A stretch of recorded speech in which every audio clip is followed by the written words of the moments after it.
Let's talk menstrual cycles. Hello everyone, I'm Sarah from Everyday Starlet. Welcome to my channel. I make videos to inspire you to be the star of your own life. Today I want to talk about the feminine menstrual cycle. I've talked about this a little bit in some other videos, but I really wanted to just kind of break down a little bit about the feminine menstrual cycle because I think it's just really sad that women are not given this information. And also, if you were a guy that came to this video because you want to understand more about a woman's menstrual cycle, welcome, because I really do think that it's one of those things that is so important in our society. It's literally essential to new life. It's essential to the continuation of the population, but yet we don't talk about it at all. And it's kind of like this hidden secret topic. Like, women are taught to be ashamed of it, even though we experience it. And it's just very like taboo and this kind of unknown thing. And I really want to change that. Like, I want us to be able to embrace this. Also, because I talk a lot about feminine energy, I will get people, even men sometimes, that will be like, what is the number one thing that a woman should do to connect to her feminine energy? And it's funny how I feel like guys are always setting me up to say, like, you need to learn to submit to your man or something. And that's not what I'm gonna say. If any of you have been watching my videos, you know that's not my vibe. I'm not here to conform to society's idea of what is feminine.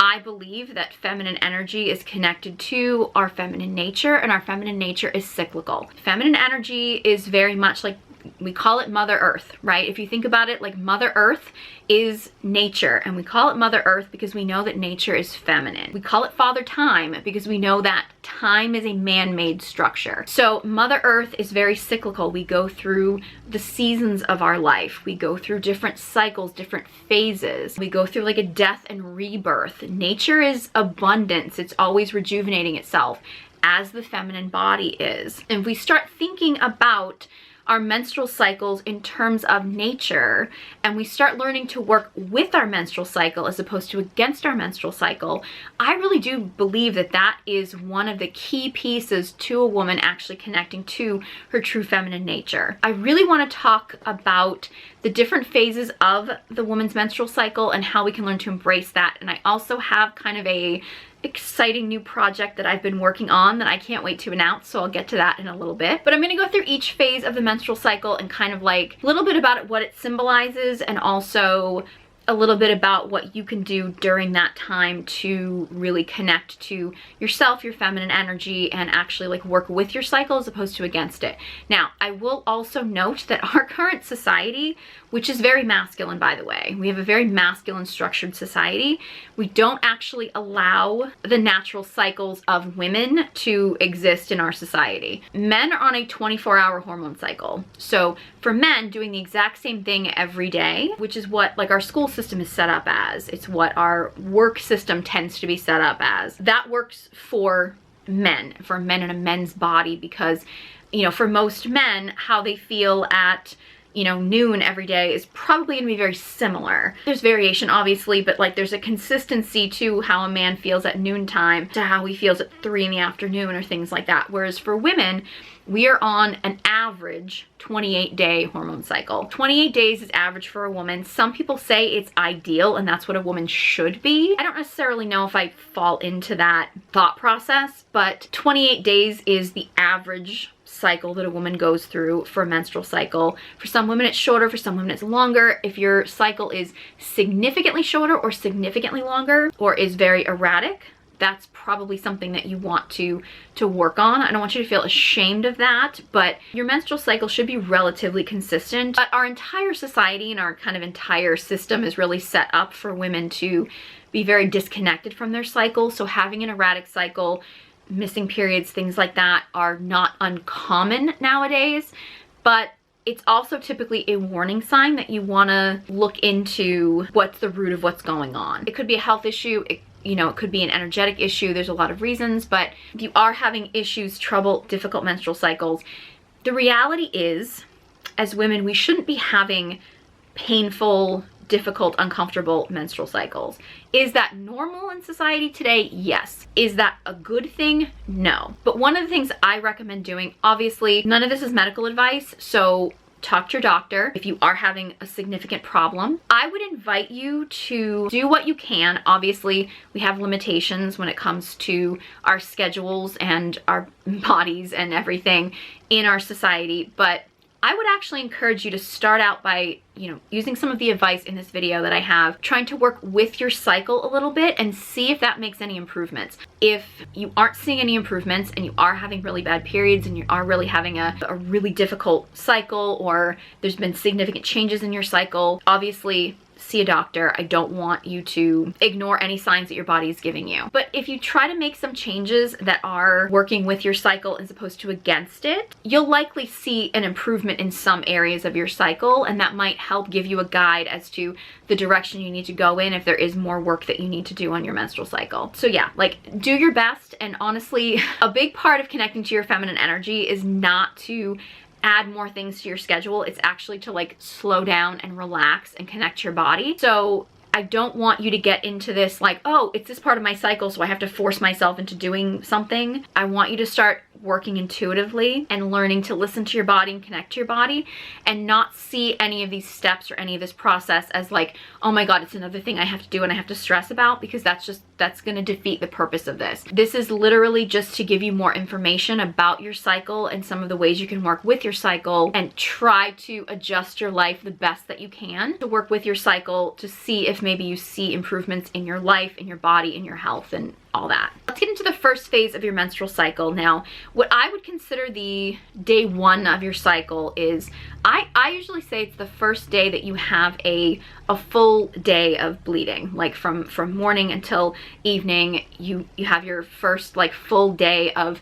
true bleeding. This phase and the part where you are actually bleeding and shedding blood is considered your menstrual phase. This is the start of the cycle. You are literally letting go, releasing, shedding the old. You're actually like, you know, shedding the old, you know, old blood, you're moving through, you're letting go, you're releasing. This is the time in your cycle when you want to be slowing down the most. This part of your cycle correlates to winter. It's actually, if you think about it, in winter, everything kind of like dies off. You are more likely to kind of go like internal. So like, no matter what time of the year it is, think about it a little bit more as you are in winter. You want to focus on eating more hot foods. Obviously, like if it's actually summertime outside and it's really hot, like don't go crazy. But you want to make sure that your body temperature is kept as warm as possible. You really want to comfort yourself. It's really a time of like going inside, of going internal, which is really what, if you think of as winter, we're kind of like in hibernation. This is the time period where you want to prioritize sleep, you want to prioritize rest. Any social commitments or any kind of commitments that you can put off to a different time,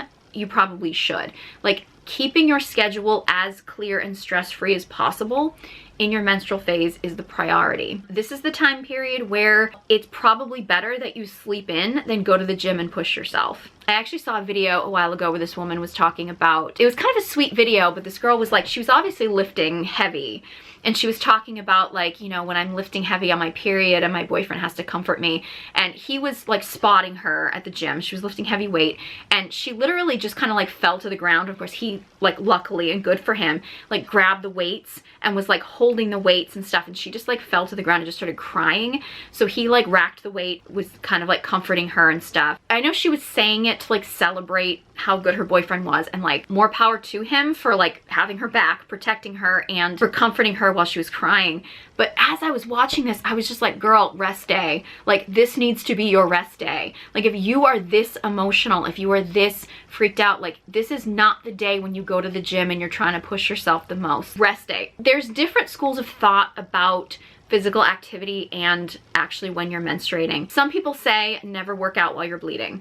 I don't necessarily think you have to go to that extreme. Day one of your period, I would say nothing strenuous. I would even say day 1 and 2, like absolutely those should be rest days. If you feel like you want to like go for a walk or do some gentle stretching or do a little bit of like movement practice, that's cool. I know I oftentimes like to do that like on the first day of my bleed, just because like I just feel like moving my body just makes things feel like it's flowing a little bit more, but nothing strenuous, particularly on, I would say days 1 and 2 is important. And then depending on how you feel, like this is the time when you want to be gentler on your body. Now, if you wake up and you're just like, man, I feel like working out and stuff, maybe go for it, but it's definitely the time when you want to prioritize rest, slowing down, letting your body reset.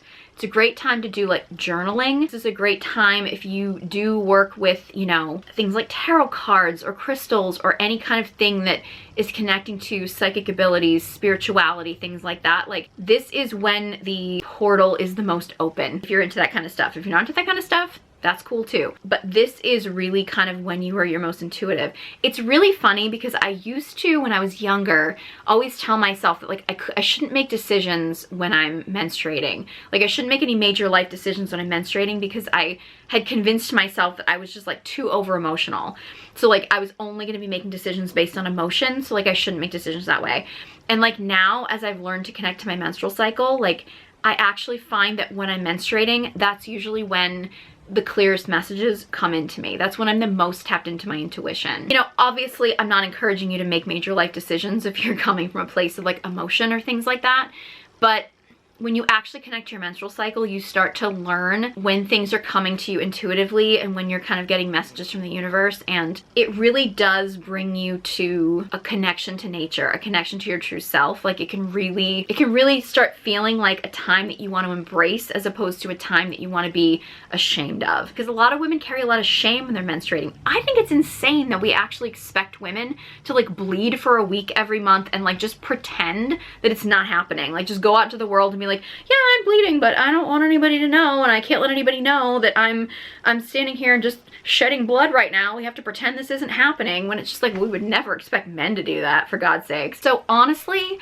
I know that it's such a weird thing how it's like almost so taboo or rebellious to embrace your menstrual cycle and actually like enjoy when you have your bleed, but it's really a beautiful thing if you can really do it. I know for some women, like if you've been really disconnected from your menstrual cycle, some of you may not have a menstrual cycle currently. If you are in a phase in your life, even if you're very young and you're learning this, like, congratulations for coming here and learning this stuff, like when you're so young and you're not in that phase in your life yet. If you are in the phase in your life as a woman where you are postmenopausal, so you don't have a menstrual cycle, you can also connect this to the moon. You can either choose either the full moon or the new moon as your bleed, and the opposite would be your ovulation. There was a time in history when women actually bled with the moon, so you would either start your bleed on the new moon or the full moon, and then your ovulation would be on the opposite moon. That's less common nowadays because we don't spend as much time in nature. We are in so much artificial light that we're not actually living by the light of the moon and stuff. I do think spending some time in the moon, in moonlight, can be really great if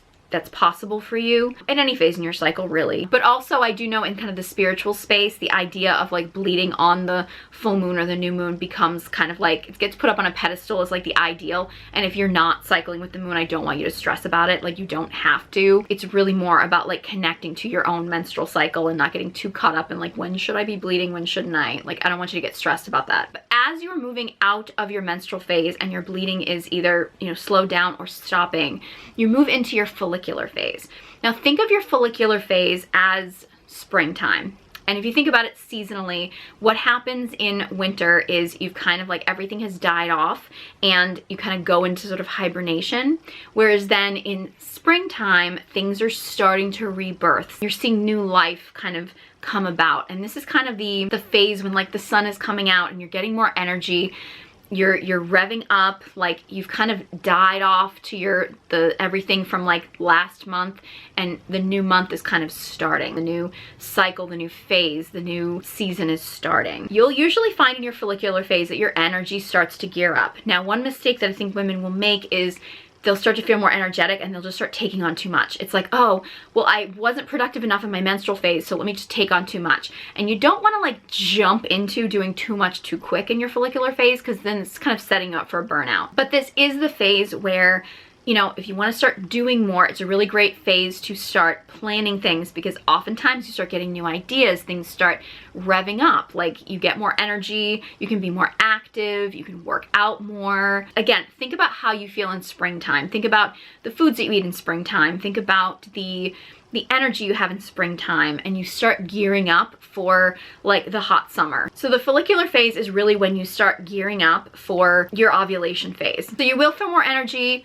Again, don't burn yourself out, but this is definitely the time when you can start scheduling more things. You can take on more projects, you can do more, you can work out more. It's actually also a great time to start food prepping so that you have more, kind of foods tucked away, so that when you do go back to your menstrual phase or things start slowing down in later phases, you're like, hey, I can just like heat up this stuff that I have like in the freezer or something, and like it actually takes some stuff off your plate and off your schedule in your menstrual phase. So the follicular phase is a great time to just gonna get more done. You're gonna feel more productive, you're gonna be more energized. It's also a great time, you can be a really great communicator in this time. So this is the time when you'd want to get on camera and you'd want to talk more. You're gonna tend to be more confident, and like that's kind of, you're gearing up for your ovulation phase, and so you are, again, you're gonna be able to be more productive. And just don't take on too much, but this is definitely a time when you can start doing more, because energetically you will feel like you can take on more. So before we get into ovulation, I want to talk a little bit about my exciting new project that I have been working on. I have an ebook that I'm releasing called Yoni Steaming for Beginners. If you're not familiar with what yoni steaming is, it actually kind of got popular because Gwyneth Paltrow was talking about it. It's something that Kourtney Kardashian has been a big advocate of. And so some celebrities made it popular, but this is actually an ancient practice. It's actually been seen in so many different cultures across history. And there were a lot of like spas popping up where, Gwyneth Paltrow and some of these celebrities were talking about going to these big spas, but it's actually something that's pretty easy to do at home. And I decided to put together an ebook for you so that you can actually check out the basics of it and actually learn how you can create your own yoni steaming ritual at home. Now, yoni steaming has a lot of benefits. It's been seen in so many different cultures, and its primary use was actually postpartum to help new moms heal from giving birth. That said, it has also been used for so many different things. It's actually helpful if you have any kind of painful or irregular periods. It's great if you have like a really short or really long menstrual cycle. And it's also just an amazing way for you to connect to a beautiful part of your feminine body. It's actually not that complicated a practice. However, you want to make sure that your yoni steaming practice actually supports your personal needs. So for example, if you have a really long menstrual cycle, you're not going to want to do practices using herbs and using a steaming schedule that is for someone with a shorter menstrual cycle, and vice versa. If you are someone who is dealing with PCOS, you don't necessarily want to have the exact same yoni steaming process as somebody who is, just missing their periods, or is somebody who is, dealing with menstrual pain or something like that. Like, you want to make sure that your yoni steaming practice is specific for the issues that you are dealing with, but it absolutely can help you with your menstrual cycle. And even if you have a really great menstrual cycle, doing this practice and doing a basic yoni steaming practice can actually, it just helps you connect to this beautiful ancient practice of honoring your feminine body. I fell in love with yoni steaming when I started doing it. I've been doing it for a while now, and I just love the practice because it's just, it's not a long practice. It doesn't have to be a long drawn out ritual, but it's just something that helps me connect to my body and connect to my womb, my cervix, my feminine energy. And it just feels so beautiful to honor the divine feminine in that way. And I've done a lot of research on it, and I really wanted to create an ebook so I could share with you how to start your own practice at home, because you don't need to spend a ton of money, and you don't need to go to some fancy celebrity spa or something in order to experience this at home, because this is an ancient practice that women have been doing in their own homes for, forever. It's just not something that really gets talked about much in the mainstream, but it can be so healing. It can be such a beautiful practice. And I just really want more women to, be able to connect to their bodies, connect to their cycles, connect to, their beautiful feminine energy. So I created this ebook, and I also have a guided meditation that you can do while you are yoni steaming, so you can actually experience the beautiful practice at home of actually doing a vaginal steam. So I will link the ebook in the description box below if you would like to check it out. I'm very excited to hear about your yoni steaming experiences and all the changes it will make in your life. Now let's get back to our regularly scheduled programming and talk about our ovulation phase. Now, the ovulation phase is the phase that it is baby making time. Now, if you don't want to make a baby, you have to make sure that you are actively not trying to make a baby. If you are going to be sexually active, this is the time when you need to make sure that you are using protection. If you are trying to make a baby, it's go time. Like, this is the time when you are going to be your most sexual, because your body is like, hey, I'm ready to make a baby. So again, if you don't want to make a baby, you need to take precautions. This is the time typically you are going to have the most energy. This is your internal summer. So you are going to be hot, right? You are going to be hot, turned on, steamy. This is the time when you are gonna, you know, if you want to have a date night with your partner, or you just want to date, or you want to have a girls night, or you want to go out, you're going to be your most sociable. You're going to be your most like sexy, turned on, excited. Like, this is the time for you to just feel like your inner sex kitten. Like, this does not mean that you have to be sexually active. Just means that you're probably going to feel the most sexy, turned on, because your body is like, hey, it's baby making time. You're gonna have the most energy. Now, unfortunately, this ovulation phase is usually a pretty short time in your cycle. The amount of time that you really feel the effects of ovulation will vary from woman to woman, and it may actually even vary at different months, and it may vary throughout your life. So this ovulation time, unfortunately, as great a time as it is short-lived. But this is the time when you have the most energy, you will feel the most active. This is the time probably you'll find yourself, if you are working out, you're gonna feel like this kind of almost like superhuman strength or something. And this is the time when, honestly, like, it's your internal summer. So you're gonna feel hot, excited. This is the time to be scheduling more things to do. I mean, unless you are trying to conceive, in which case there's only one thing you should be scheduling to do, if you know what I mean. Yeah, ovulation is the most energized you will be in your cycle. If you are not currently ovulating because you don't have a menstrual cycle, or if you're on any kind of like hormonal birth control or something, so you're not actually ovulating, I have a video talking about coming off hormonal birth control and some of my thoughts on hormonal birth control, so I'm not going to dive into that in this video. But if you're not ovulating, you can obviously use the moon or the time in your cycle to kind of like use as a guide. And then we move into the luteal phase. This is your fall, your autumn phase. You know, it's interesting. Some people love the luteal phase, some people hate the luteal phase. The luteal phase is kind of, I mean, it's kind of what we call the PMS phase, because things are coming to an end. Like, if you think about it, in fall, things are starting to die off, and, you know, we're kind of getting ready for winter. Some people, the luteal phase hits them hard. Some people, it kind of just, you know, you ease into it. It's gonna vary. The luteal phase, actually, it's interesting because somebody said this to me at one point and it really resonated. Because you are the most self-critical in your luteal phase, it's actually a great phase to do things like editing. You tend to be in a very analytical mindset in your luteal phase, so you actually could do a lot more like technical work, like anything that really you kind of have to be in your head for. And it's funny because I do find myself in my luteal phase being kind of like a bit of an editing machine, whereas like in some other phases, you know, like in my menstrual phase, I'm just sort of like, oh, I don't want to do this, or like my ovulation, I'm like, I don't want to sit at a computer and edit or something like that. But like in your luteal phase, oftentimes, because you're more self-critical, which you have to be careful of because you don't want to be too hard on yourself, but it actually is a good time to sit down and do like editing or analyzing strengths and weaknesses or things like that. Like, you can use that sort of self-critical phase to your benefit, but you also want to be careful because you can also get caught up too much in being just way too hard on yourself. So the luteal phase, you're gonna start slowing down. You're gonna kind of be dropping down an energy level from your ovulation, and you're going to want to start kind of gradually slowing down. You don't want to push yourself too hard in your luteal phase, but you don't necessarily need to stop everything like you probably would more in your menstrual phase. Be really kind with yourself. Your luteal phase is usually the time you're going to need the most self-care, because again, you're going to be the hardest on yourself. It's the time in your cycle when you're going to be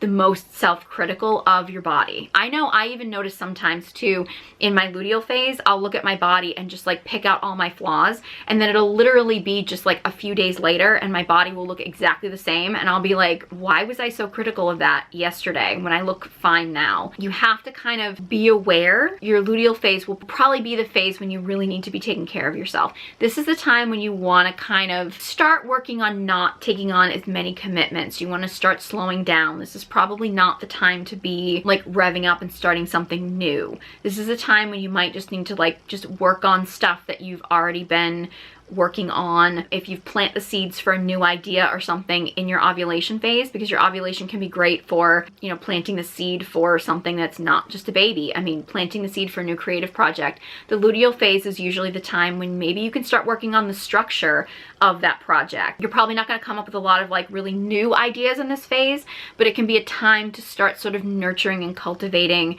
some of the ideas that you've already come up with or projects you've started in your follicular or ovulation phase. Honestly, in your luteal phase, you want to avoid taking on any more commitments than you absolutely have to. And also too, like I mentioned too, this is the time when you might really enjoy having like food prepped a lot of stuff in your follicular or ovulation phase. Also, if you have more energy in, you know, your follicular or ovulation phase, like that's the time you want to like clean your house or something. So then when you're in your luteal phase, you can kind of just like relax and not have to deal with like pushing yourself too hard with like house cleaning or, you know, a whole lot of social engagements. Not to say you can't be social, but you're probably going to want to wind down the social activity and do a little bit less. And like as you get towards the end of your cycle and you start your new cycle with your menstrual phase, like you're gonna want to start doing less and less and less because your body's gonna need to slow down and rest more. And then once your luteal phase ends and you start your menstruation, you've started a new cycle and you start back over again. It's the cycle of life. It's like the seasons, you know what I mean? Like you've literally gone through